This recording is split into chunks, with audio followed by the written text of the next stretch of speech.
ఇంట్లో కొంచెం బియ్యం ఉంటే ఆ బియ్యం పెట్టుకుందాం స్టవ్ మీద అని చూస్తే అగ్గిపెట్టలేదు. అగ్గిపెట్టలేనప్పుడు కిరాణా షాప్ దగ్గరికి వెళ్ళి వాడిని అగ్గిపెట్టి అడిగాను. పావలా అని చెప్పి అన్నాడు. నా దగ్గర 15 పైసలు ఉన్నాయి. అతను చూసి మీరేమనుకోకపోతే ఓ సహాయం చేస్తారా అని అడిగాను. ఏమిటా సహాయం అని అన్నాడు.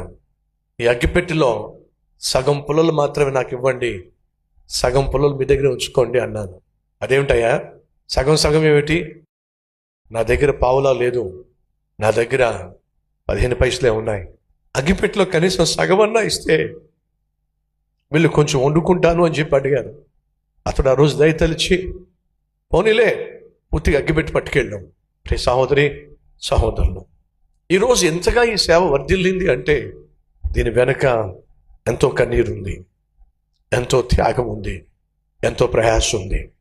ఈరోజు ఒకవేళ మీలో ఎవరైనా ప్రభువుని నమ్ముకున్నందుకు, ప్రభువుని సేవిస్తున్నందుకు ఆర్థికంగా కష్టాల గుండా వెళుతున్నట్లయితే, మానసికంగా కృంగిపోతున్నట్లయితే, ఏ మేలు మీ జీవితంలో చూడలేకపోతున్నట్లయితే దయచేసి ఒకసారి సతీష్ కుమార్ని చూడండి.